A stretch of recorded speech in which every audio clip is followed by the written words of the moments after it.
C'est parti donc dans ce troisième chapitre pour la démonstration de l'utilisation de notre outil pour le marketing par email qui sera aweber.com. Alors maintenant regardons notre aide qui se trouve en bas là. Il me demande à partir de quelle adresse j'envoie les emails. Donc ça je m'en suis déjà occupé. Donc je vais cliquer sur Next. Donc il va me dire créer un email de bienvenue. Create a welcome email. Alors maintenant je vous explique, c'est très simple. Quand vous êtes dans Aweber, vous avez deux types d'emails que vous pouvez envoyer aux gens qui sont abonnés. Vous pouvez soit leur envoyer des emails automatiques, dans une séquence automatique. C'est ce qu'Aweber appelle dans message follow-up, donc faire suite à leur demande. Soit vous pouvez envoyer un email comme par exemple la newsletter du jour ou comme un email au sujet d'une offre spéciale d'aujourd'hui que vous envoyez donc qui est envoyé instantanément. Et ça, c'est un broadcast. Donc la différence, c'est que follow-up, c'est des messages que vous pouvez programmer à l'avance en disant quand quelqu'un s'inscrit à ma mailing list, il reçoit tout de suite un message de bienvenue et il reçoit le lendemain un message avec la première newsletter. Ça peut être automatisé. Si vous voulez, par contre, le mardi 30 janvier, vous voulez envoyer un email ce jour-là, vous allez utiliser la fonction broadcast et dire je veux envoyer un mail et écrire le mail et l'envoyer à tout le monde. D'accord ? Donc pour le moment, on va d'abord créer les mails de la séquence automatique parce que les mails broadcast, donc les offres spéciales et les campagnes, on va voir ensemble dans le module 3, étape par étape, comment on va concevoir nos campagnes. Donc, mais pour le moment, on va créer donc, la séquence automatique. Donc je vais faire ça.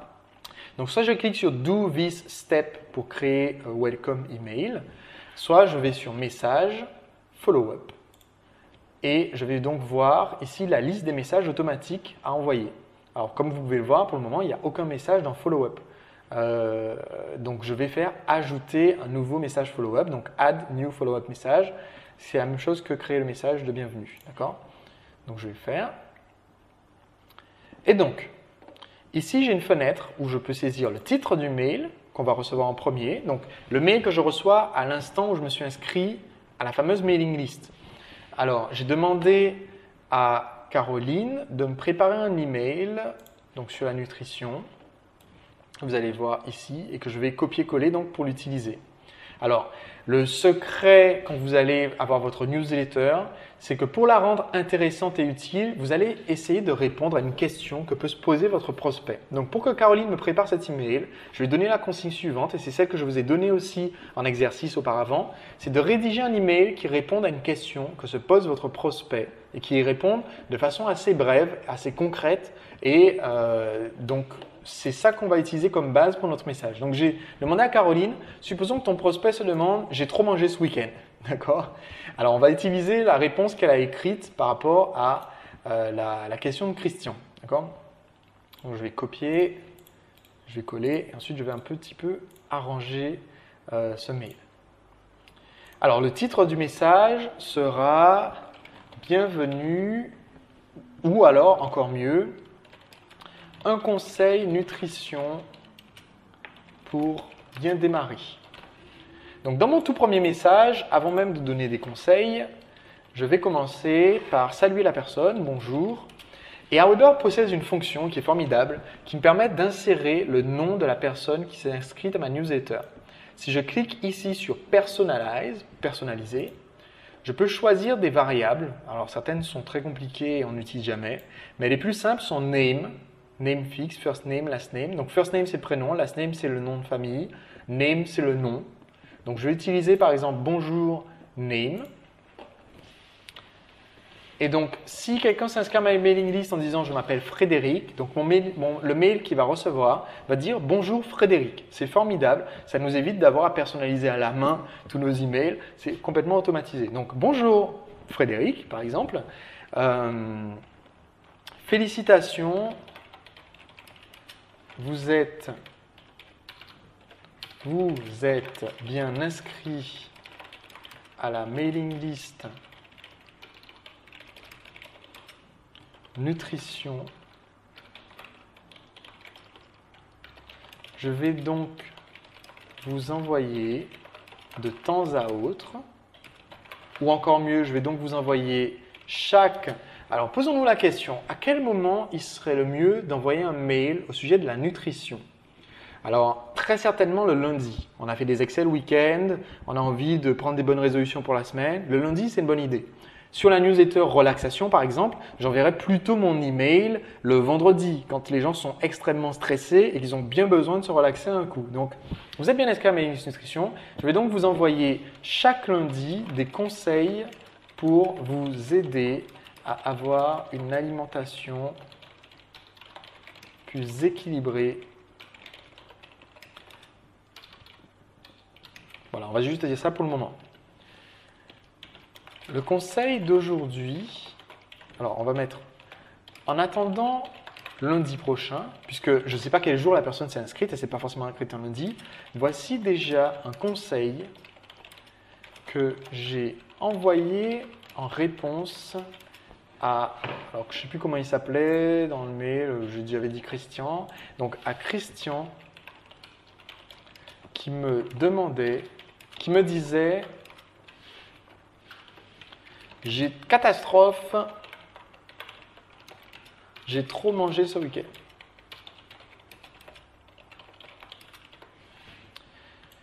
Ok. Donc, je vais mettre ici Christian.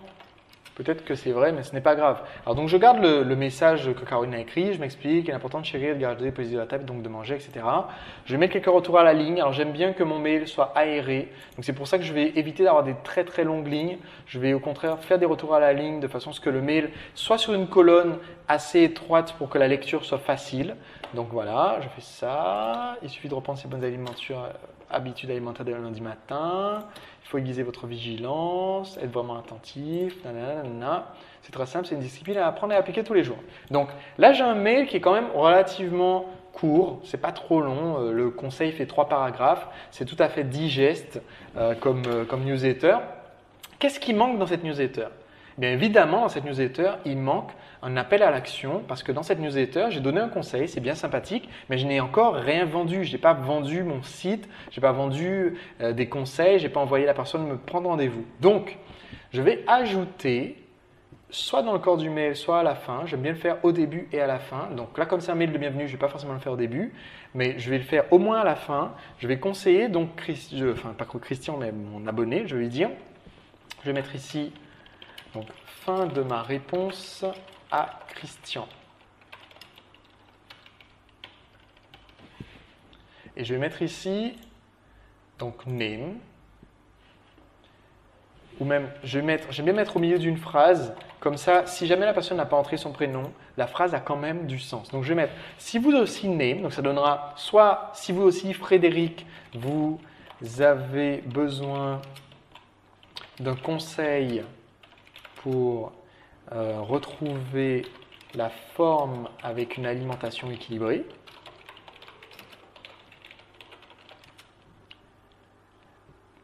Vous pouvez simplement répondre à cet email.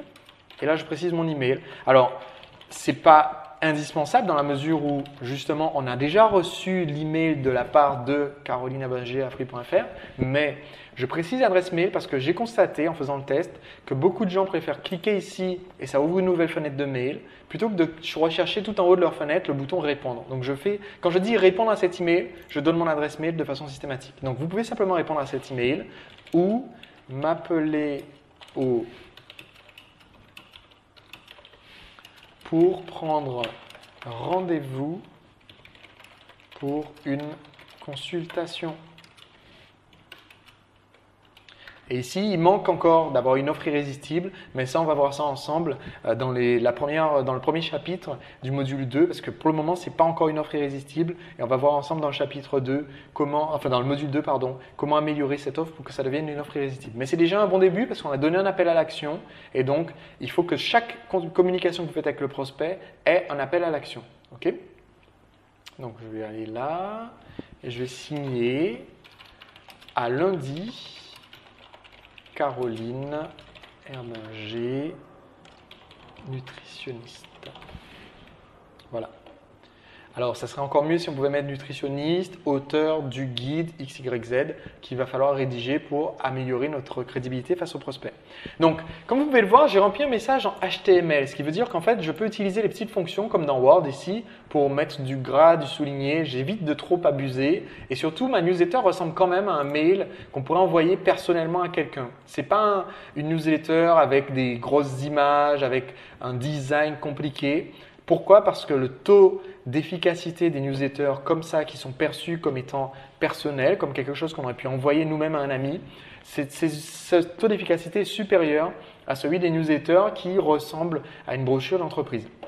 Donc maintenant, je vais copier mon message en entier et je vais le copier et je vais le coller dans la zone juste en dessous, qui est la version texte du même message. Pourquoi? Parce que Aweber envoie une version jolie et une version texte brut pour que tout le monde puisse recevoir le message, peu importe l'outil qu'on utilise. Si on utilise un iPhone, un iPad, un PC, on peut quand même lire le mail, quelle que soit la version. Voilà. Et ensuite, je fais Save. Et donc, j'ai créé mon premier message, mon message de bienvenue. Quelqu'un qui s'inscrit à ma newsletter va recevoir automatiquement ce message de bienvenue. Maintenant, je vous inviter à créer 3 articles. Souvenez-vous, je vous invite à créer 3 articles. Pourquoi? Parce que vous allez les mettre ici ensuite dans la suite. Donc, vous faites Add New Follow-up. Ou alors, si vous êtes revenu, supposons que vous venez de vous connecter, vous êtes arrivé sur la page d'accueil de Aweber. Vous cliquez sur Message, Follow-up. Et vous arrivez donc sur cette page qui vous donne la liste des messages automatiques. Celui-là est envoyé à intervalle de 0, c'est-à-dire le premier jour après qu'on soit inscrit. Je vais faire Add New Follow-up. Et là, je peux envoyer ma seconde newsletter que par exemple je vais appeler Comment mincir tout en mangeant à sa faim. Par exemple, je peux coller un second article de Caroline et cette fois-ci, je mettrai un appel à l'action au début. Donc ici, je dirais par exemple bonjour personnalisé. Je vais faire name pour remettre le nom de la personne. Donc par exemple, ça donnerait bonjour Frédéric. Je vous avais envoyé la semaine dernière. Alors, vu que j'envoie le lundi, forcément, le message d'avant, c'était la semaine dernière. Sinon, je pourrais dire il y a peu. Donc, je vais dire ça. Je vous avais envoyé il y a peu un conseil pour vous remettre si vous aviez trop mangé le week-end. Cette semaine, j'aimerais vous expliquer comment retrouver la forme sans vous priver. Et je vais mettre entre parenthèses, si vous voulez un conseil personnalisé, cliquez ici pour me contacter, pour prendre rendez-vous.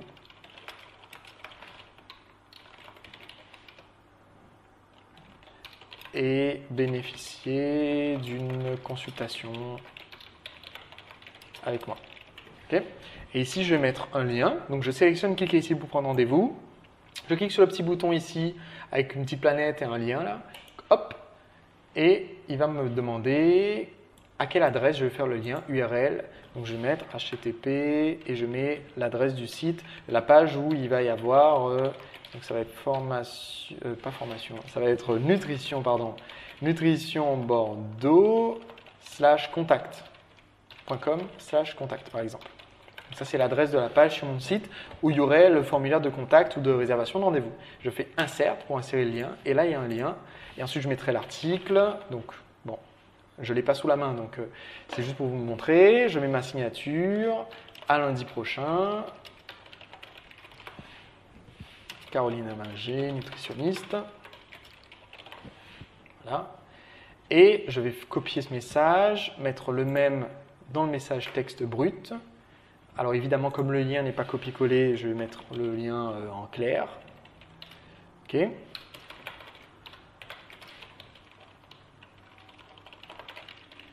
Voilà. Et ici, voilà, ça c'est une information importante. Quand j'ajoute mes nouveaux messages, Aweber me demande combien de temps après le précédent je veux l'envoyer. Si je veux donc envoyer chaque semaine, On pourrait penser que je devrais mettre numéro 7, donc 7 jours après le précédent message. Sauf que je ne sais pas quand est-ce que mon prospect s'est inscrit la première fois. Donc si je veux envoyer le lundi, je vais devoir procéder autrement. Je vais mettre que je vais l'envoyer un jour après le message précédent, mais seulement, je coche cette case, seulement l'envoyer certains jours à certaines heures. Et je vais dire Monday, donc lundi. Et là, c'est les heures aux États-Unis, donc midnight, ça va faire 6 heures en France, 6 heures du matin. Donc plutôt, je vais dire, ça c'est le paramètre que j'ai sur la plupart de mes sites, entre 3 heures du matin aux États-Unis et 6 heures du matin aux États-Unis, ce qui fait que ça arrive entre 9 heures du matin en France et midi en France, ce qui est l'heure qui marche très bien, qui marche le mieux pour moi en France. Si j'ai des prospects en France et au Canada par exemple, je vais choisir une heure qui convienne à la fois pour les deux fuseaux horaires. Donc je laisse le reste des paramètres comme ils sont. Donc ça va envoyer à l'heure locale du… ah pardon, non. Si je coche cette case, ça va envoyer à l'heure locale de la personne qui s'est inscrite. Donc à ce moment-là, je mettrai entre 9 h du matin et midi. Voilà. Appliquer à tous les messages, non. Et cette option-là, on n'y touche pas. Donc, ça, c'est si je veux envoyer tous les lundis. Je vais mettre lundi et un jour après le précédent. Comme ça, si quelqu'un s'inscrit un dimanche, il va recevoir le message le lundi suivant, donc le lendemain. Si quelqu'un s'inscrit un lundi, le lendemain, on est mardi, Aweber va regarder et voir non, je n'ai pas le droit d'envoyer le mardi et il va attendre le lundi d'après pour envoyer la newsletter.